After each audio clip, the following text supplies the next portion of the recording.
jangeen jëf yéen téléspectateurs yu ITV ñu am mbégte tey jii ngir rek waxtaanee wàllu politique di si dalal ki nga xam ne rek moom moo di Mbène Faye moom mooy secrétaire mouvement jigéenu PASTEF muy parti bi nga xam ne rek kii di Ousmane Sonko moom moo ko jiite alors Mbène Faye dañuy am mbégte di ànd ak yow tey jii si biir waxtaan wi. Merci beaucoup Migui maa ngi lay nuyu bu baax di kontaan ci invitation bi. waaye it di nuyu seeni téléspectateurs yu ITV di wax rek ni lépp lu nga xamante ni ñu ngi ko fiy waxtaanee yàlla na nekk loo xamante ni njëriñu askanu Sénégal lay doon lépp lu nga xamante ni xëy na lu lëndëmoon la ci xelu sénégalais yi yàlla na yàlla def ni jotaay bi nekk lu koy leeral. alors yow yéene jigéenu parti PASTEF bu yàggul dara sax Ousmane Sonko dalaloon na leen ci mbir mi nga xam ne rek jamono ji moom moo lëmbee Sénégal muy mbiru ay tuuma yoo xam ne rek dañ ko teg ci ndoddam jëm ci wàllu rek sàqu benn xale bu jigéen bi nga xam ne rek moom moo ko doon maase yéen ngeen di jigéen ba ngeen déggee lu nu mel d'abord ban yëg-yëg ngeen sa am yéen ñi nga xam ne rek yéenay ànd ak Ousmane Sonko.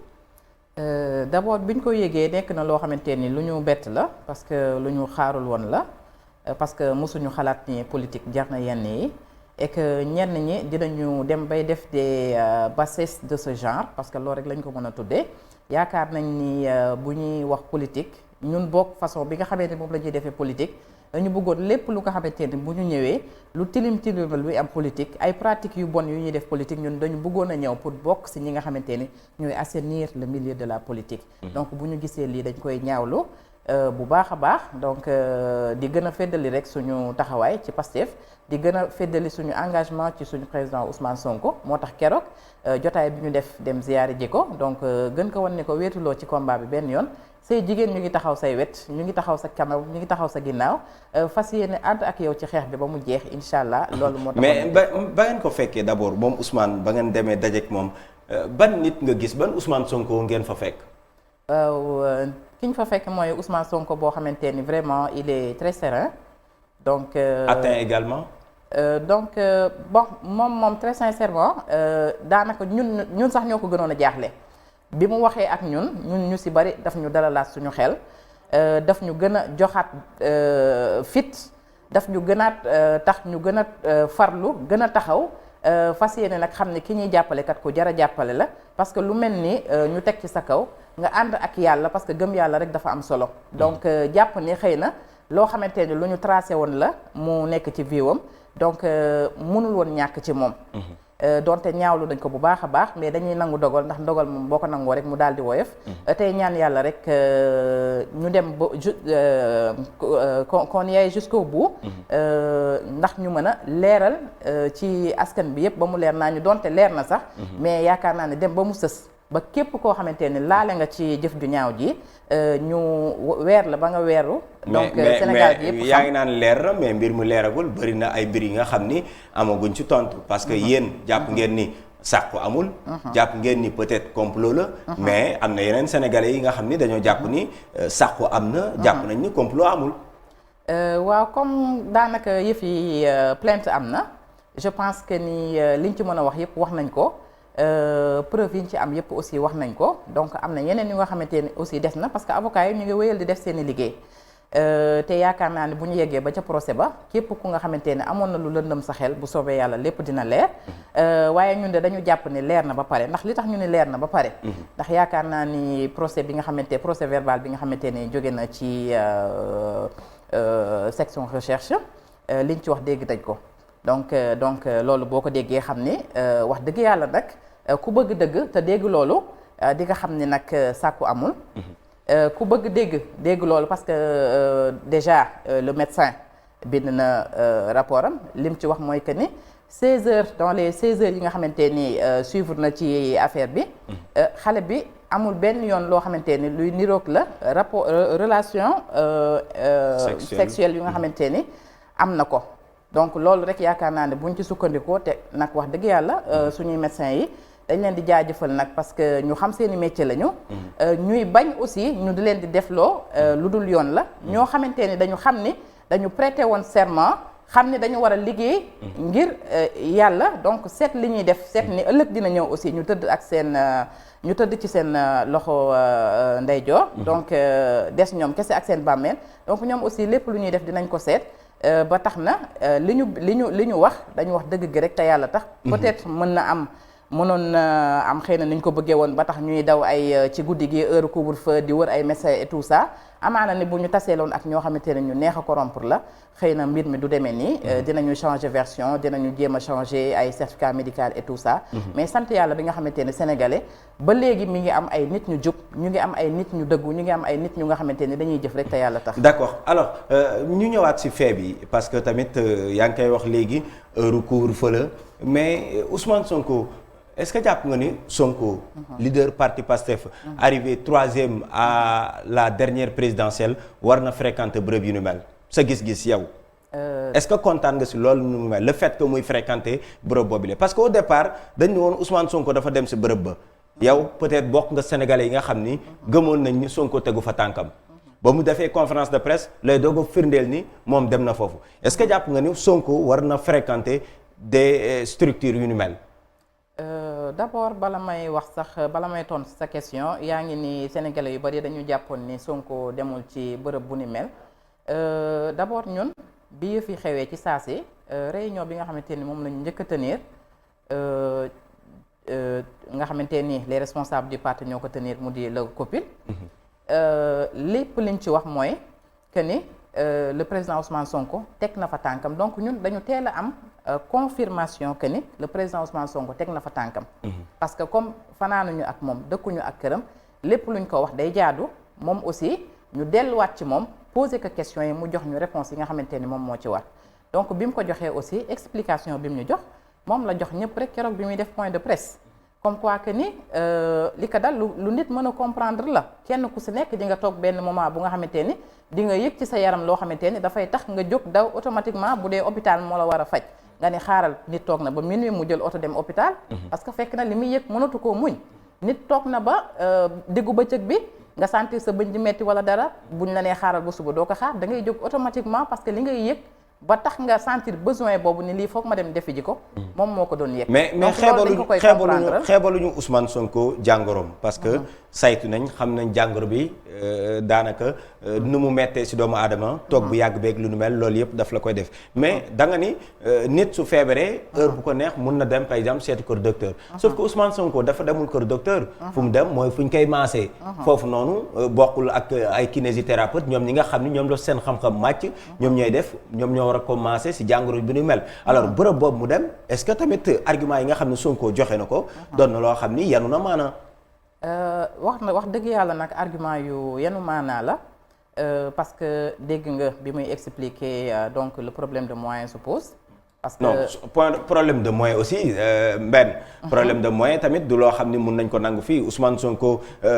ba muy présenter livre am. Yérim Seck posé woon na pa ab question. naka ngay def ak sa salaire bi. ñett yi nga ne da nga kaa séddale benn bi est-ce que mun nga see dund munu moom expert fiscal la. am na si cabinet daanaka benn liggéey bu mu si njëkk a am rek. 6 mois lu mu doon liggéey impôt et domaine xaalis boobu noonu la toll donc ndóolu fi ndóol boo xam ne war naa mun a dem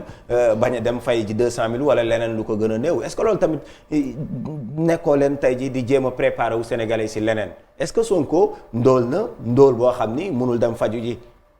xam nga wala yéen Pastef yéen seen leader doo leen topp wér-gu-yaramam dañ koy bàyyi nii rek muy dem. ma ne ko wax dëgg yàlla la mu ndóol moom yegguñu si te ñaanuñu yàlla aussi mu yegg ci. te Sénégal bépp boo xamante ni ndóol dal na la aussi ñu ngi lay ñaanal yàlla defal la xéewal. ba situation yooyu nga nekk nga jóge ci.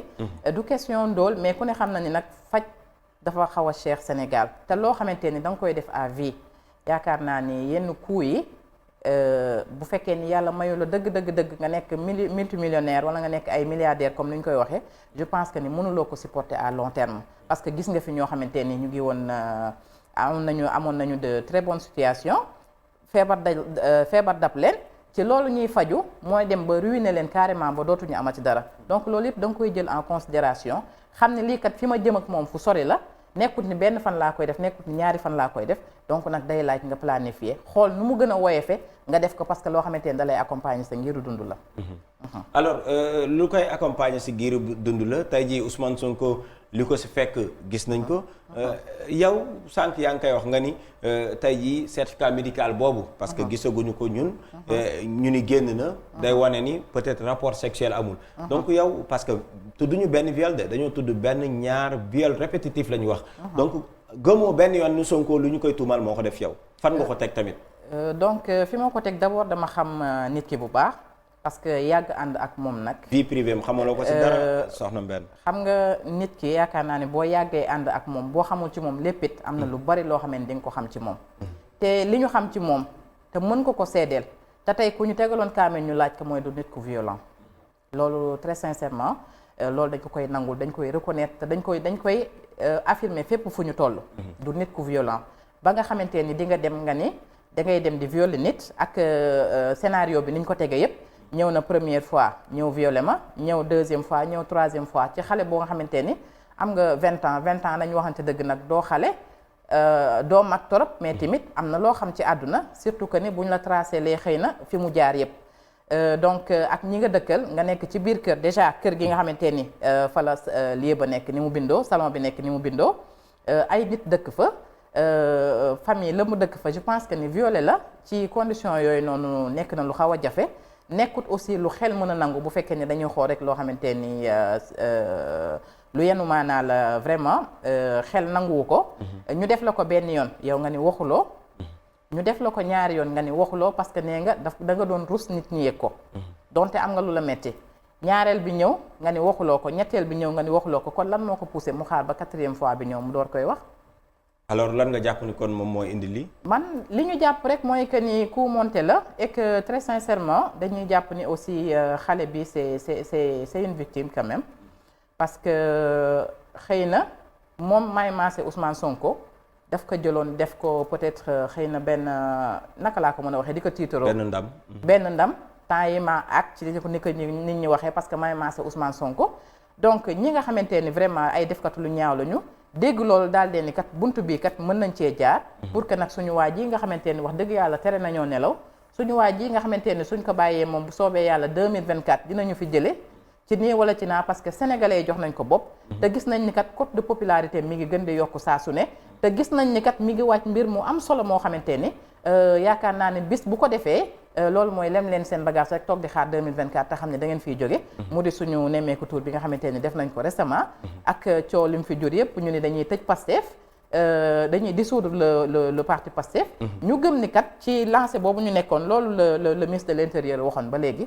jóguñu si parce que dañ ko tenté benn yoon mu échec donc ñoom ci loolu la ñu nekk ba léegi nii dañuy xool naka la ñu mën a def ba loolu ñu waxoon ñu matérialiser ko waaye nag nañu xamante ni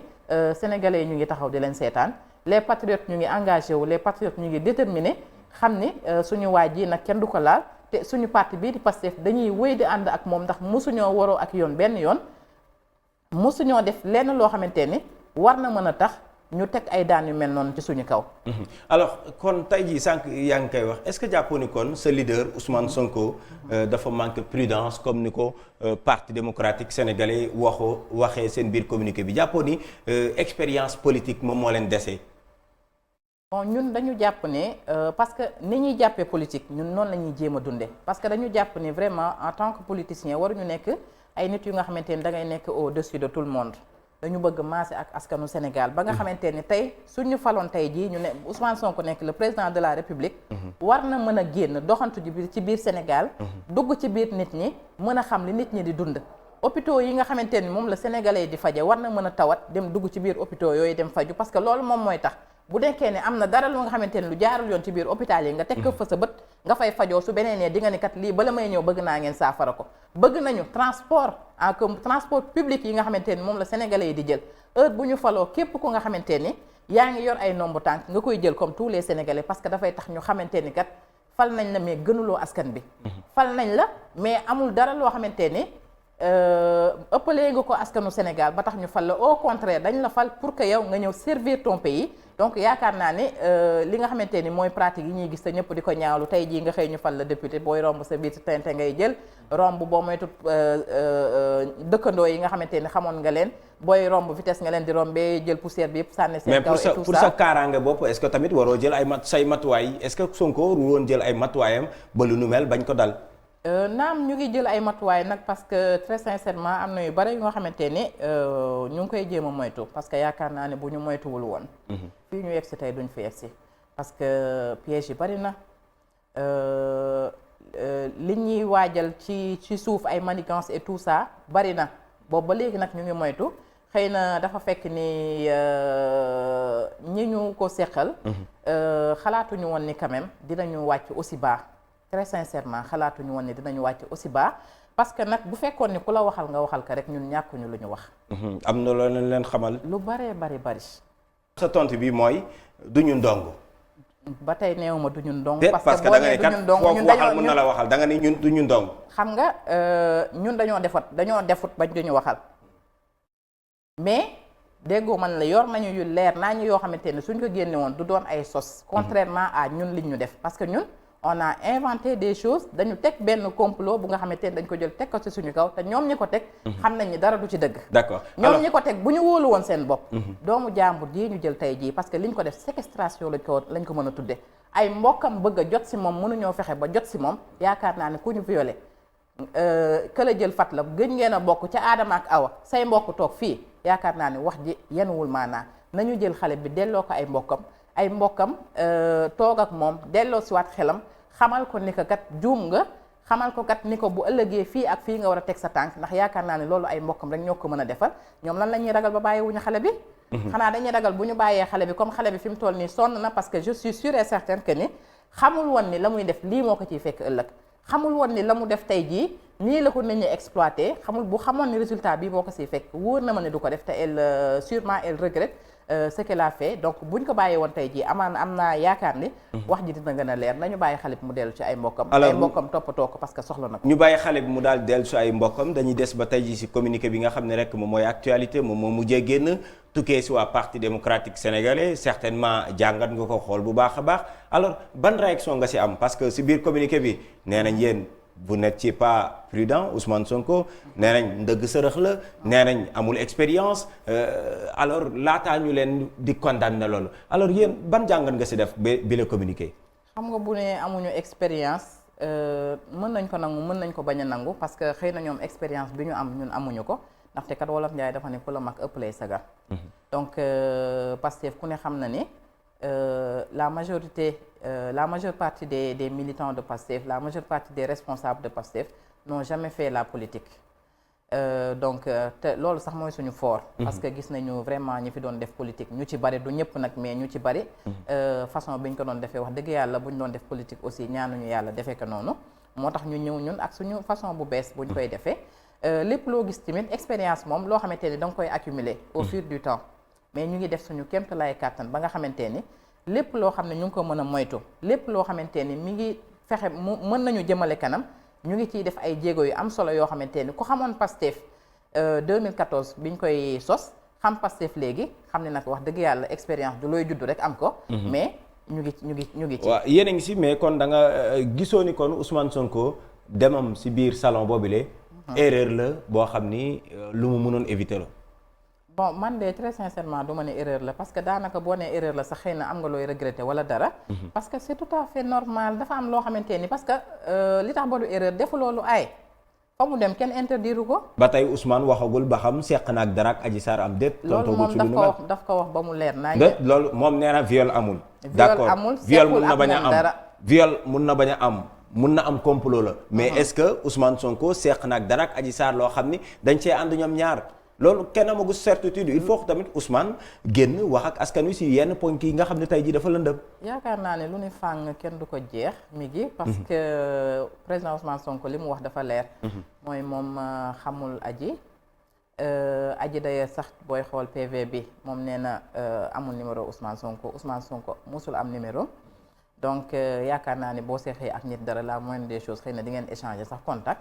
beneen yoon bu la bëggee jot mën laa woo yow it boo ko bëggee jot mën kaa woo te ñëpp xam nañ ne loolu amul. deuxième chose bi mooy. sequñu dara parce que bu ñu seqoon dara. yaakaar naa ni deal bu mel nii ki ko teg. préparer lépp saa su ne boo xëyee di laaj ci ana Ousmane Sonko xanaa du ñëw tey fu mu toll xam nga ne bu ko xamoon dina ko woo laaj ko kan ngay ñëw. donc deal bu mel nii ku ko teg yaakaar naa ni préparer jëloon nga say précaution yëpp ba nga xamante ni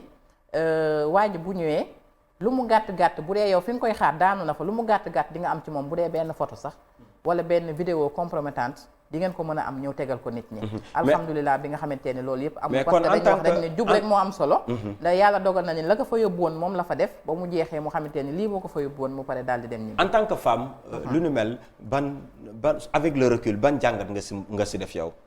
ban jàngat laa ci def mooy très sincèrement war nañu bàyyi exploitation bi nga xamante ni moom la ñuy def jigéen ñi parce que affaire bi dafa am ñaari jigéen yu ko seq kenn ki mu di Adji utiliser nañ ko def nañ ko vraiment naka laa ko mën a waxee sax utiliser nañ ko de façon à ce que pour mën a liquider seen benn adversaire politique donc li ma mën a wax li ma bëggoon a wax mooy dañu sacrifier xale bi parce que xale bu am 20 ans am avenir am très sincèrement yaakaar naa ne waroon nañu mën a xalaat leneen lu dul di ko utiliser pour def ñaawteef bi parce que li ñu yàqal xale bi mënaguñu xam sax naka la toll parce que xale bi yaakaar naa ne pour mu amaat benn vie bu normal bi du ma ne du ko am de mais xam naa ne dina nécessité ñu accompagner ko ba ci kanam a kanam parce que lii xam naa ni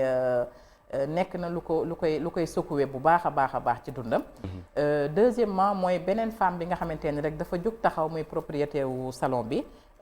wax li nga xamante ni moom moo di dëgg rek te yàlla tax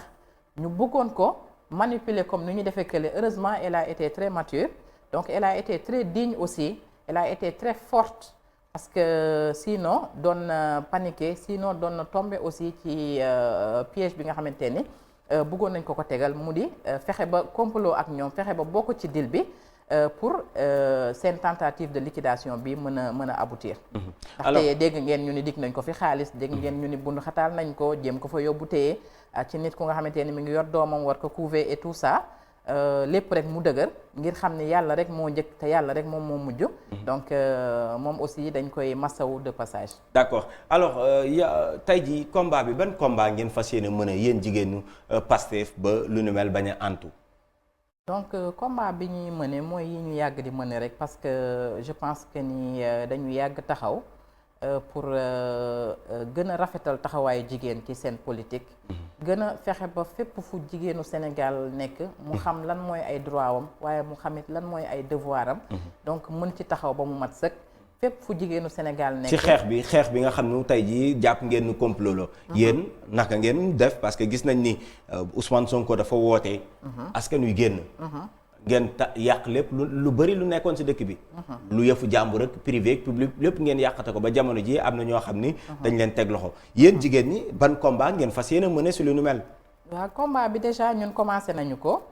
parce que déjà ñu ngi entamé di def suñuy tournée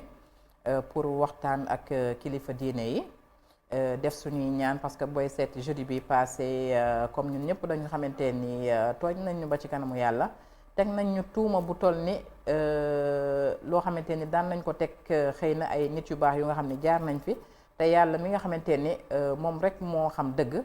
yàlla mi nga xamante ni ku mu setal nga set ñu nag daal dee waxirlu ci yàlla woor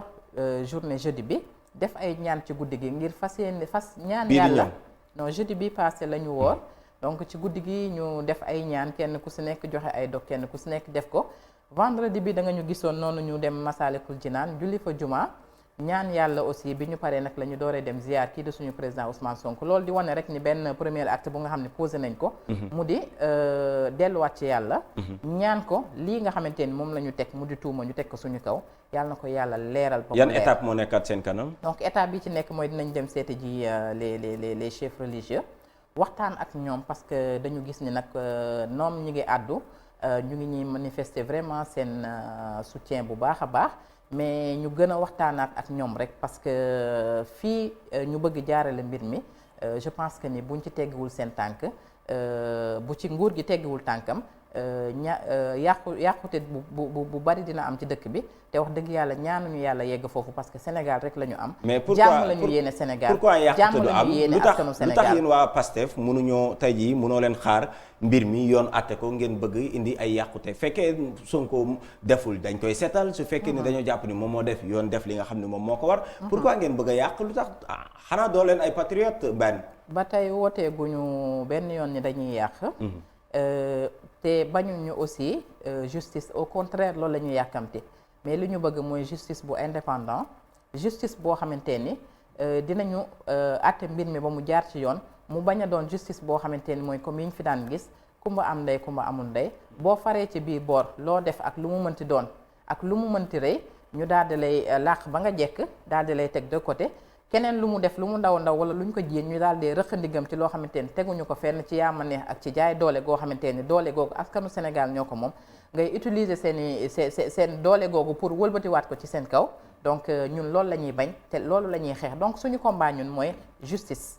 nañu xeex ba nga xamante ni justice bi dina def liggéeyam de façon transparente donc fexe ba lépp lu nga xamante ni moom moo nekk ci mbir mi ñu leeral ko ba mu leer nañ parce que nag ñi ci laale dafa bari képp koo xam ne laal nga ci ak dayo boo mënti am daraja boo mënti am ñu génne ko tekkat ni la yow mii lii moo ciy sa part de responsabilité lii nga ci def faute bii moom nga ci am sanction yi moo la ciy fekk ñun suñu combat actuellement ci loolu la fexe ba justice bi liggéey li mu war a liggéey donc bu ñuy dem di seeti ji kilifa yi loolu yëpp ci suñu ay doléance lay bokk parce que dañu bëgg nag ñu libérer justice bi mu liggéey comme ni mu war a liggéeyee dossier bi daal di leer parce que c'est pas la première fois bu ñu nee wóoluwuñu dafa am fu ñu ko teg le dossier des 94 milliards fan la mujjee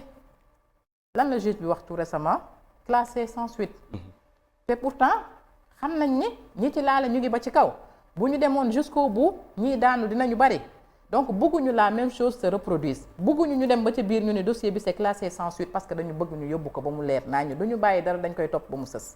alors dañ koy topp ba mu sës jamono ji ma wax ak yow assemblée nationale ña ngay waxtaan jëm xool naka la ñuy yëkkatee mbalaanu kirlaayu député bii di Ousmane Sonko ngir rek ñu daal di wéyal li nga xam ne rek moom moo di liggéey bi si kanamu yoon alors jàpp nga ni am na yow ànd nga d'abord suñu lever immunité parlementaire Ousmane Sonko pour mu setal boppam. D'abord damay wax d'abord rek ba tey dañuy def violation parce que bu ñu defee enquête ba PV bu mel nii mu génn. yaakaar naa ne li mu ci wax dafa setal le leader notre leader le président Ousmane Sonko. te yaakaar naa ne procureur la mu bind aussi jëmale ko ci assemblée nationale bu ñu ko xoolee bindu ci Ousmane Sonko x la bind kii yee x. yow mën nga nekk x man mën naa nekk x sénégalais kenn ku si nekk suñun mën na nekk x. est-ce que loolu. am nañu suffisamment d'éléments yu nga xamante ni war na mën a tax nga ni da ngay yëkkati malaanu kiiraayu le président Ousmane Sonko buñ ko defee dafa fekk ni ci jaay doole lañ ko teg buñ ko defee dafa fekk ni dañ ko teg ci li leen neex te ñun suñu xeex ba tey loolu la nañu bàyyi institution yi ñu am seen indépendance ñu liggéey lépp loo xamante ni lu ñu war a def la l'essentiel ñu jaar ko ci yoon ñu jaarale ko ci njub ñu jaarale ko ci dëgg su boobaa ñëpp dañ koy nangu donc li nga xamante ni moom mooy tax ba xëy na fitna di am ci réew yàlla tere mooy def forcing teg nit loo xamante ni waruloo ko teg da nga ko jaay doole teg ko ñun loolu la ñuy combattre te loolu bu ñu jaralee suñu bakkan sax dinañ ko fi bàyyi parce que dañoo bëgg nag Sénégal yoon di fi dox. D'accord alors yoon di dox si bile réew ba tey ji wàllu yoon la ñuy desandi parce que mbir mi jamono ji wax naa ko sànq ay accusation la rek maanaam ay tuuma la yoo xam ni wóoragul donc bénéfice du doute la ñuy accordeel ki nga xam moom mooy ndaw si Ousmane Sonko présomption d'innocence mais tey jii ñaanuma ko yàlla mais suñu demoon tey jii ñu ni kat Ousmane Sonko dañu koy tëj ci bile mbir est-ce que yéen waa PASTEF waajal ngeen seen bopp ba après Ousmane Sonko ngeen am koo xam ne peut-être moom mooy seen kàngam est-ce que am ngeen ñeneen ñoo xam ne tey jii Ousmane Sonko bu ko complot bi dalee pour reprendre vos termes di ngeen mun a am keneen ku ko wutu. D'abord damay wax rek ni Pastef wax dëgg yàlla c'est un parti très bien structuré parti bu organisé la ba nga xamante ni lii nga ñuy wax ni très sincèrement man de nekkul sama bopp parce que yaakaar naa ne boo deful doo tiit te duñu nangu mukk ñu ñuy tëral di ñu rendi ci loo xamante ni laalewuñ ci defuñu si loolu moom du sedd dañ koy xeex te xam nañ ne incha allahu taala le peuple sénégalais est derrière nous et que on va gagner ce combat. Donc di dalal sa xel rek ni Pastef c'est un parti très bien structuré lépp lu nga xamante ni war nañ ko taxawee bu soobee yàlla dinañ ko taxawee ba mu mat sëkk. ban leçon ngay tirer laataa ñu jeexal pàcc Ousmane Sonko bile tey jii ban leçon ngeen siy tirer. Ousmane Sonko tey jii su génnee si lu nu mel. parce que ginnaaw ba ñu waxee ni fekkee loolu am na léegi dañ koy wax ni bés bu si génnee carrément ban leçon ngeen siy tirer yéen. donc li ñu ci njëkk a tirer comme leçon mooy gën a yokkaat liggéey bi nga xamante ne ñu ngi koy liggéey ba tax sénégalais yi naw ñu ba tax sénégalais yi. nga gis am ñenn si ñoom ñoo xamante ni pare nañu sax pour joxe seen bakkan ngir ne kii nga xamante ni moom la ñu yaakaar ne génération bii di ñëw moom moo mën a tax ba seen avenir mën a defaru moom moo tax ba ñu mën a am Sénégal bu naat ba ñu bari wekk ci moom yaakaar ñu fexe ba defaraat suñu toogaay gën a yokk liñ daan liggéey parce que gis nañ ni liñ doon liggéey askanu sénégalais yi gis nañ ko askanu sénégalais apprécier nañ ko donc dañuy gën a dem ci sens boobu xool naka lañ koy gën a jekkalaate naka lañ koy gën a ñoŋalaate ba nga xamante ni dañuy wéy di ci gis seen bopp. di ko may gët également pour mu bañ a dugg fu ne. waaw gën a renforcer sécurité rek parce que ki dem ba def lii yaakaar naa ni war nañoo xalaat ni mën nañu def pire jël bakkan xaj na ci leneen ak leneen xaj na ci donc gën a fagaru rek jël suñu ay matuwaay ba nga xamante ni gën a renforcer le dispositif sécuritaire ba nga xamante ni amaana xëy na état xeex ak moom jafe na. mais daal nañ def suñu kéemtalaay kàttan ba nga xamante ne ku ko laal yaakaar naa ne di nga wax lu set. alors Sénégal jamono ji nga xam ni coowal Ousmane Sonko mi ngi lëmbee réew mi fekk na mbas mi di coronavirus ma ngay lor ay doomu Sénégal yu bëree bëri yow mbir mi naka lañ koy yoree ak tolluwaay bi tey ji ban jàngat sa am laata ñu tàggatoo. yaakaar naa ne nag suñu njiit yi inspiration yi ñu am ak xel mi ñu am ci mën di pexe yaakaar naa ne bu ñu concentré woon tous ces énergies.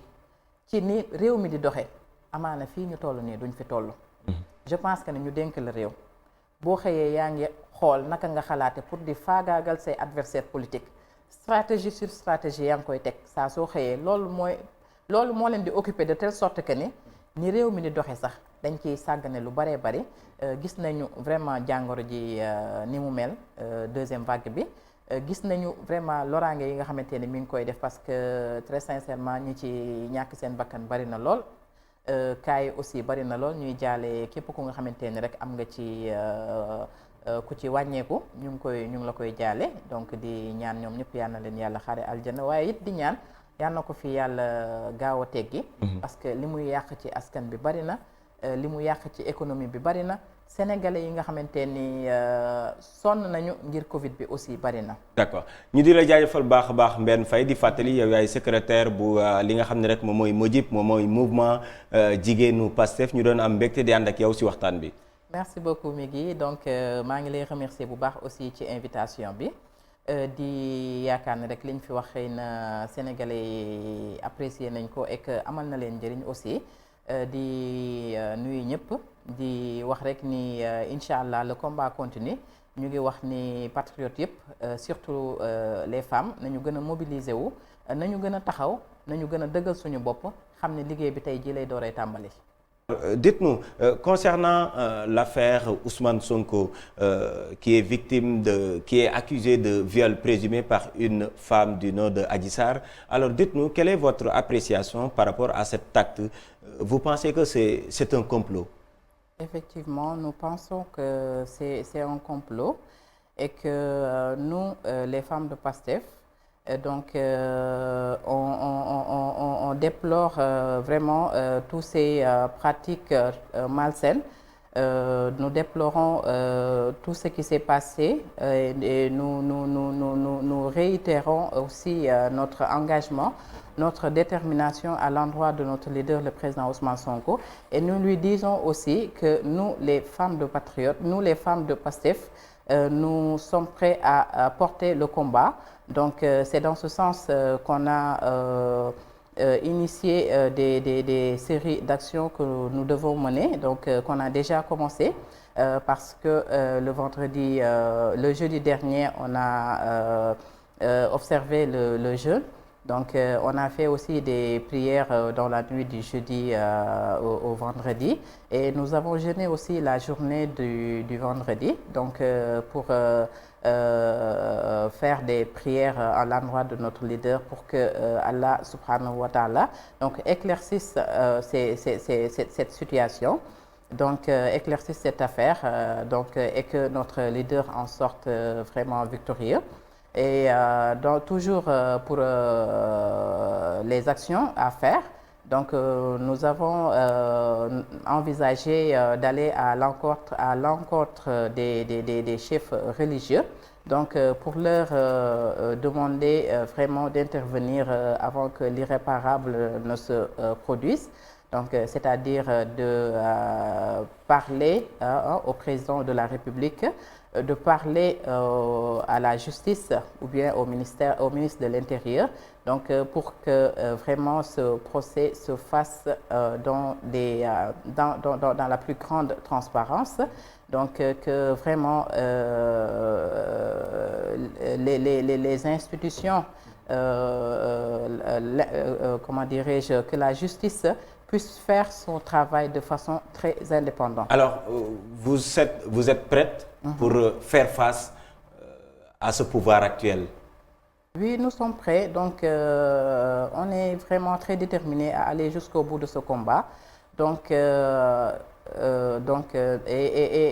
nous sommes prêts aussi à faire face à ce pouvoir. Donc, parce que il y a des situations où vraiment seule la détermination te permet de gagner. Donc, on est très déterminés. Donc, quel que soit l'acte, les actions que le gouvernement va mener, donc nous avons aussi nos stratégies donc, pour faire face. Et Inch'Allah, on va pas se laisser faire et on gagnera le combat. D'accord. Alors, concernant Adji Sarr, vous pensez qu'elle est victime de séquestration? Bien sûr, elle est victime de séquestration parce que depuis hier, on nous dit que ses parents donc, se sont réunis au village. Donc, il y a certains des membres de sa famille qui sont venus à Dakar pour réclamer qu'on leur donne leur fille. Donc, et jusqu'à présent, donc, ils n'arrivent même pas à le voir. Donc, ça, c'est de la séquestration. Donc, pour une jeune fille de 20 ans, donc, qu'on a utilisé pour faire ces manigances politiques, pour abattre un adversaire politique. Donc, je pense que cette fille doit être traumatisée. Donc, cette fille doit être vraiment perturbée et qu'il a besoin de la présence des membres de sa famille, donc pour le consoler. Donc, pour l'orienter encore, donc, et pour, s'il y a lieu de l'amener voir des spécialistes pour qu'ils l'aident à surmonter cette épreuve difficile aussi. Donc, aujourd'hui, plus que jamais, la fille a besoin de ses parents. Donc, que ceux qui l'ont séquestré le laissent aller chez lui. D'accord. Pour finir, Ousmane Sonko, la levée de son immunité parlementaire et la procédure a été déclenchée. Ce matin même, la commission ad hoc sera mise en place. Alors, qu'est-ce que vous en pensez? Donc, au vu de ce que le PV a montré, et d'après ce qu'on a lu du dossier que le procureur a donné à l'Assemblée nationale, donc il a écrit X. Donc, qui est X? Nous tous, nous sommes concernés. Donc, on peut venir aujourd'hui dire que X c'est Mben Faye, X c'est Migui Maram. Donc, je pense qu'ils n'ont pas de preuves qui inculpent notre leader. Donc, et que donc, je vois plus donc l'utilité de lever l'immunité parlementaire de notre cher président. Donc, c'est une violation de la loi pour vous? Oui, c'est une violation de la loi. D'accord. Merci beaucoup, Madame Faye Mbène. Merci beaucoup. Merci beaucoup.